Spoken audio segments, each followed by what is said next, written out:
Hello students, good morning.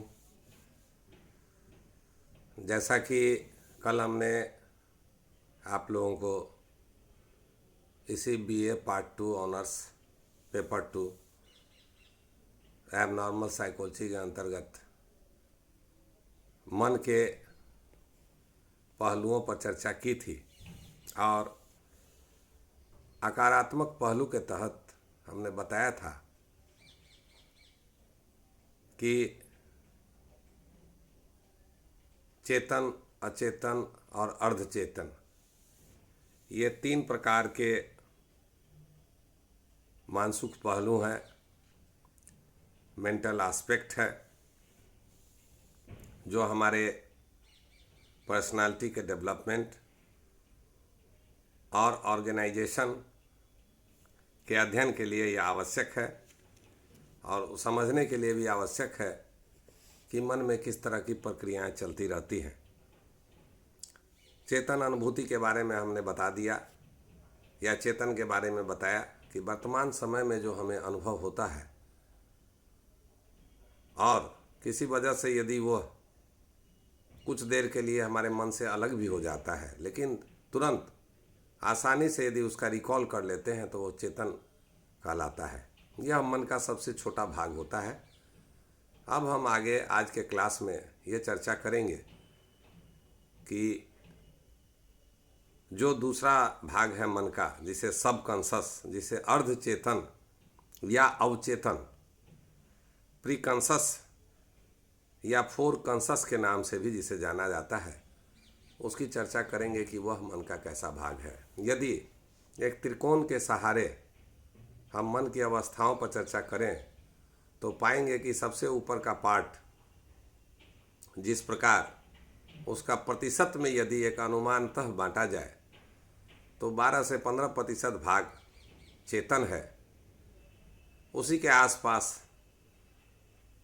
Subconscious का भी भाग है, वह भी लगभग मान के चलिए कि एक अनुमानतः उसी 12 से 14%, 15% के अनुमानतः उसका एक हिस्सा होता है मन में, हमारे मस्तिष्क में। और उसके बाद जो रेस्ट पार्ट बचता है वह सबसे बड़ा पार्ट अनकॉन्शस का होता है, अचेतन का कहता है, जिस पर सिगमंड फ्राइड, जिसे फादर ऑफ मॉडर्न साइकोलॉजी भी कहा जाता है, उन्होंने अचेतन मन को समझने की बात हमेशा की और विभिन्न मानसिक रोगों को पहचानने की बात, उसके निदान की बात के लिए उन्होंने इसका मुख्य बिंदु समझा, उसे बेस माना और उसी के आधार पे स्टडी करने की बात होती रही है। अभी हम लोग चर्चा करेंगे कि एक किस्कर नामक मनोवैज्ञानिक हैं जिन्होंने अर्धचेतन की परिभाषा देते हुए कहा कि वैसे मानसिक क्रियाएं जो चेतन से हट के होती है, अर्थात जो न तो चेतन में हो और न अचेतन में हो, न उसका संबंध कॉन्शस से रहता है न उसका संबंध अनकॉन्शस से रहता है, वो दोनों की बीच की अवस्थाओं को ही अर्धचेतन के रूप में कहा गया। ऐसी अनुभूतियाँ जो कुछ देर के लिए चेतन में तो आती हैं लेकिन फिर वो चेतना से हट जाती हैं, लेकिन ऐसा नहीं है कि वो घटनाएं हमेशा के लिए अचेतन मन में चली जाती है, बल्कि थोड़े प्रयास के फलस्वरूप हम उसका रिकॉल आसानी से कर लेते हैं। थोड़ा प्रयास करने पर, परेशानी होने पर, कुछ सोचने पर वो घटना हमें याद आ जाती है, इसीलिए उसको अर्धचेतन कहा गया। जब आप अर्धचेतन का संधि विच्छेद करेंगे तो पाएंगे कि आधा चेतना है और आधा अचेतन का अवस्था होता है। यह नाम से ही स्पष्ट है। अचेतन के उदाहरण के रूप में कभी कभी ऐसा होता है कि हम कभी, प्रायः प्रत्येक व्यक्ति को इस तरह की अनुभूति होती रहती है, जैसे मोटरसाइकिल की चाबी का इधर से उधर रख देना, कुछ घर की चाबी का, घर के सामग्रियों का, किताबों का, कॉपियों का, वस्त्रों का अर्थात कपड़ों का इधर से उधर रख देना, और याद करने पर वो पता नहीं चलता है कि हमने उसको कहाँ रखा। लेकिन थोड़ा यदि हम प्रयास करते हैं तो फिर याद आ जाता है कि उस चीज़ को मैंने फलाने जगह रखा है। कभी कभी मोटरसाइकिल की चाबी, साइकिल की चाबी हम पॉकेट में रख लेते हैं और बार बार टेबल पे जाके उसे खोजते हैं। फिर बाद में याद आता है कि अरे ये तो हमारे पैंट के पॉकेट में है। तो यह जो स्थिति होती है यह अर्ध चेतन की होती है। लेकिन फ्राइड महोदय ने इसकी विशद व्याख्या की है आगे चल के कि ऐसी अवस्था क्यों होती है। अभी हमारा संबंध उससे नहीं है, अभी सिर्फ अवस्थाओं से संबंधित मेरा सवाल है या विषय है, इसीलिए हम सिर्फ इसी पर चर्चा करेंगे। अब सवाल उठता है कि वो कौन सी विशेषताएं हैं जिसके आधार पे हम जानेंगे, वो कौन सी अवस्थाएं हैं, कौन सा सिचुएशन है जिसके आधार पे हम बता सकते हैं कि यह अर्धचेतन या फोर कॉन्शस पर प्री कॉन्शस या सब कॉन्शस का स्टेज है। तो पहला है कि कहा जाता है कि चेतन मन का ऐसा भाग है, अर्धचेतन मन का ऐसा भाग है, न तो वह चेतन है और न ही अर्धचेतन है, न तो वह चेतन है और न ही वह अचेतन है। अर्थात इसकी विशेषता के रूप में हम यह कह सकते हैं कि दोनों की बीच की अवस्था को अर्धचेतन कहते हैं। अर्थात चेतन एवं अचेतन, कॉन्शस और अनकॉन्शस, दोनों के बीच का जो सिचुएशन है वही सब कॉन्शस कहलाता है। दूसरी विशेषता के रूप में चर्चा करते हुए यह भी मनोवैज्ञानिकों ने कहा कि अचेतन और चेतन के बीच की जो कड़ी होती है, जिसको एक पुल कहा जाता है, एक पॉन्स कहा जाता है, ब्रिज कहा जाता है, वो ब्रिज का काम करता है ये सब कॉन्शस या अर्धचेतन। तीसरा है कि अर्धचेतन तथा चेतन के बीच में एक स्क्रीन नुमा होता है, कुछ विचार, कुछ भाव आते रहते हैं जो कि कभी चेतन में रहते हैं और फिर उसको तोड़ते हुए अर्धचेतन में चले जाते हैं। उसी तरह कुछ विचार अचेतन के उस पर्दा रूपी, उस सर्टेन रूपी, उस पर्दा रूपी दीवार को तोड़ के वह चेतना में आने की कोशिश करते हैं। तो यह जो स्थिति होता है, जो दोनों के बीच की स्थिति होता है, इसलिए इसे अर्धचेतन के रूप में भी माना गया है।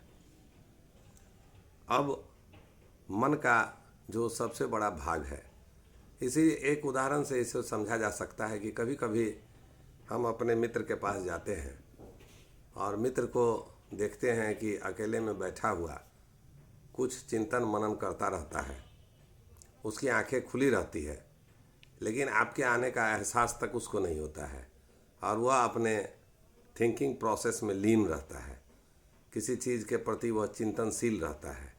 उसको यह भी नहीं पता है कि उसके घर में उसका मित्र उनसे मिलने आया है या उसके कोई रिलेटिव्स खड़े हैं, उनसे मिलने के लिए आए हैं, उनको एहसास ही नहीं होता है इसका।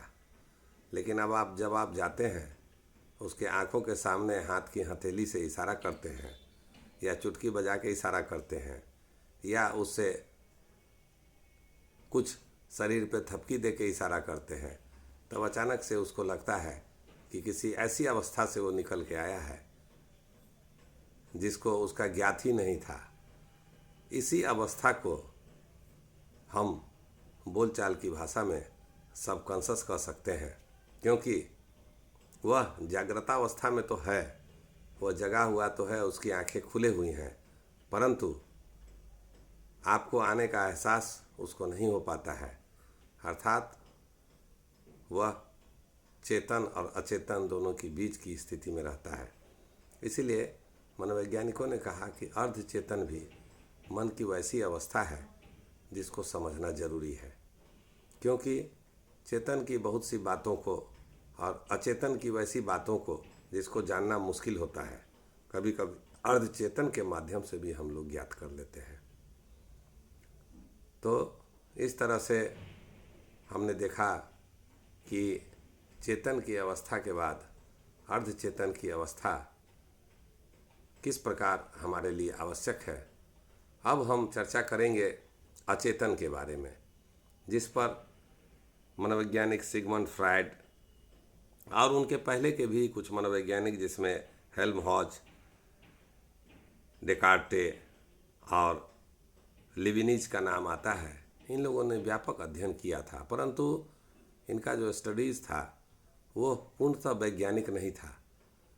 उसे प्रयोगशाला में प्रूफ नहीं किया जा सकता था और वैज्ञानिक आधार नहीं था उनके पीछे। परंतु ऐसा नहीं है कि फ्राइड ने ही इसकी चर्चा की। इन लोगों ने, जिसका 3 मनोवैज्ञानिकों का नाम हमने बताया, 3 दार्शनिकों का, ये डेकार्ते, लिबिनिज वगैरह जितने भी और हेल्महोल्ट्ज, ये मनोवैज्ञानिक और ये दार्शनिक कह लीजिए, इन तीनों ने भी अचेतन मन के अस्तित्व की बात की थी, परंतु उसको प्रूफ नहीं कर पाया था। इसलिए बाद के दिनों में सिगमंड फ्राइड महोदय ने अचेतन मन को विस्तृत रूप से व्याख्या की और इसके वैज्ञानिक महत्व पर विशेष चर्चा की, और इसीलिए हम डॉक्टर सिगमंड फ्राइड का नाम अचेतन मनोविज्ञान से जोड़ कर देखते हैं। और अचेतन ही एक ऐसा विषय था जिसने सिगमंड फ्राइड को एक अमरत्व प्रदान करने का काम किया। अचेतन का शाब्दिक अर्थ होता है चेतना या चेतना से परे होना, अर्थात जो चेतन में नहीं है वह या तो अर्ध चेतन में होगा या अचेतन में होगा। जैसा कि हमने पूर्व में ही बताया था कि अचेतन मन का सबसे बड़ा भाग है। मनोवैज्ञानिकों ने इसे समझाने के लिए सरल रूप से बर्फ के उस टुकड़े से परिभाषा दी और उस टुकड़े से उसको परिभाषित करने की कोशिश की, समझाने की कोशिश की। जिस तरह से बर्फ का टुकड़ा जल में जब हम डाल देते हैं तो पाते हैं, एक प्रयोग करके आप लोग भी घर में देख सकते हैं कि उसका अधिकतर भाग, कह लीजिए तो 80 से 85% भाग, 80 से 90% तक का भाग जल में डूबा हुआ रहता है। वह मनोवैज्ञानिकों ने बताया कि वही जो हमारा जो भाग दिखाई नहीं देता है, जल में डूबा हुआ रहता है, वह अज्ञात होता है, उसे ही मनोवैज्ञानिकों ने अचेतन के रूप में समझाया। और वह भाग जो जल के ऊपर रहता है उसको चेतन बोला। लेकिन आप पाइएगा कि हवा के दबाव के कारण या जिस पात्र में वो बर्फ़ का टुकड़ा रखा हुआ है उसमें तरंग होने के कारण या उसके आयतन में बदलाव के कारण या उसको हिलाने डुलाने के कारण जो परिवर्तन होता है, तो बर्फ़ के ऊपर भी पानी का कुछ भाग चढ़ जाता है। कभी पानी चढ़ जाता है और कभी बर्फ़ पर से पानी हट जाता है। तो उसी भाग को मनोवैज्ञानिकों ने समझा के कहा कि आप समझ लीजिए कि वही भाग सबकॉन्शस है जिसकी चर्चा हमने की। तो कभी वो चेतन में चला जाता है, कभी अचेतन हो जाता है, और इसी बीच की अवस्था को अर्धचेतन का नाम उन्होंने दिया। इस तरह मनोवैज्ञानिकों ने बहुत ही अच्छे ढंग से समझाने के ख्याल से चेतन, अचेतन और अर्धचेतन की व्याख्या की। अचेतन में सवाल उठता है कि कैसे विचार होते हैं, अचेतन मन में कैसे विचार होते हैं। तो अचेतन के बारे में कहता है कि जितने भी सेक्सुअल डिजायर्स हैं, एंटी सोशल डिजायर्स हैं, जिसकी पूर्ति हम चेतन में, चेतन अवस्था में, दैनिक जीवन में नहीं कर पाते हैं, लोक लाजबस नहीं कर पाते हैं, सामाजिक होने के वजह से नहीं कर पाते हैं, तो वैसे विचार को जो सेक्सुअल होता है, एंटी सोशल होता है और इमोरल मतलब अनैतिक होता है, उसको हम लोग अचेतन मन में ढकेल देते हैं, रिप्रेस्ड कर देते हैं, दबा देते हैं। और ऐसी इच्छाएं दिन प्रतिदिन चूँकि पूर्ति नहीं होती रहती है, तो वह डंप हाउस में जाके, एक स्टोर हाउस में जाके, जिसका नाम अचेतन है, जमा हो जाती है। अब सवाल उठता है कि वैसी इच्छाओं का क्या होता है? आखिर उन इच्छाओं को हम क्या करते हैं? क्या वो इच्छाएं जमा होती जाती हैं? आप सोचिए कि आधुनिक विज्ञान जो कि लेटेस्ट तरीके से इच्छाओं का भी अध्ययन करने लगा है, और कई रिसर्च फाइंडिंग में पाया गया है कि आज एक दिन में कम से कम मिनिमम से मिनिमम 50,000 इच्छाएं हमारे दिन में पैदा होती हैं। और एक दिन में हमारे दिल में 50,000 इच्छाओं का होता क्या है? क्या सारी इच्छाएं पूर्ति कर पाते हैं? क्या सारी इच्छाओं को पूर्ति कर पाना हमारे लिए संभव होता है? तो इसका उत्तर है नहीं। बहुत सी इच्छाएं जिसकी हम पूर्ति नहीं कर पाते हैं, वह यहीं तो जाता है जिसको हम अचेतन कहते हैं। तो अचेतन मन का इतना बड़ा भाग है, आप समझ सकते हैं, जिसमें इच्छाएं भरी होती हैं, जो डिप्रेस्ड इच्छाएं हैं, जिसको हम दबा देते हैं, वैसी इच्छाएं भरी रहती हैं। लेकिन अब सवाल उठता है कि क्या वैसी इच्छाओं को यदि हम दबाते जाएंगे प्रत्येक दिन, तो 1 महीने में कितनी इच्छाएं होंगी, फिर 1 साल में कितनी इच्छाएं होंगी, फिर 10 साल में कितनी इच्छाएं होंगी? तो क्या ये संभव है?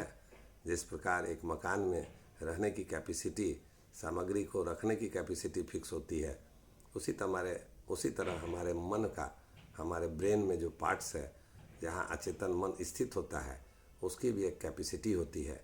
वो उतनी ही चीज़ों को, उतनी ही इच्छाओं को, उतनी ही भावनाओं को, उतनी ही विचारों को रख सकता है जिसकी वो पूर्ति कर पाता है, या जितना उसकी रखने की कैपेसिटी होती है। यदि इच्छाओं की पूर्ति न हो तो आदमी असामान्यता का द्योतक हो जाता है, असामान्यता का गुण आ जाता है, और वह मेंटल एबनॉर्मल हो जाता है, एबनॉर्मलिटी का सिम्टम्स उसमें डेवलप करने लगता है। यही वजह है कि अचेतन मन बहुत बड़ा होता है।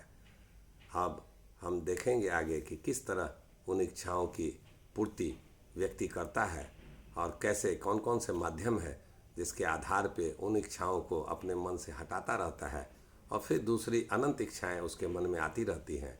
इस तरह से जो मस्तिष्क है, जो ब्रेन का वो पार्ट है, अचेतन मन का वो भाग है, वो एक तरह से खाली होता जाता है। कुछ कुछ इच्छाएं रह भी जाती हैं काफ़ी दिनों तक, लेकिन अधिकतर इच्छाएं तृप्त होती जाती हैं, और वह खाली होता जाता है, और दूसरी नित्य नई इच्छाएं उसमें भरती जाती हैं। सवाल है कि वो किस तरह से तृप्त कर पाता है अपनी इच्छाओं को, व्यक्ति में ये मानसिक प्रक्रिया कैसे होती है, इस पर हम लोग बच्चे नेक्स्ट क्लास में चर्चा करेंगे। आप लोग इसको अच्छे से पढ़ के आइएगा, और जो क्वेश्चंस आपके मन में हो, क्योंकि काफ़ी इंटरेस्टिंग और व्यवहारिक पक्ष है, तो इस पर हम लोग नेक्स्ट क्लास में चर्चा करेंगे। और यह भी चर्चा करेंगे कि अचेतन के और क्या क्या विशेषताएं हैं, उसको देखना सबसे ज़्यादा ज़रूरी है। अंत में चेतन, अचेतन और अर्धचेतन, चेतन, अर्धचेतन और अचेतन तीनों में किस तरह का रिलेशंस है, इसकी भी हम लोग चर्चा नेक्स्ट क्लास में करेंगे। बहुत बहुत धन्यवाद। Thank you.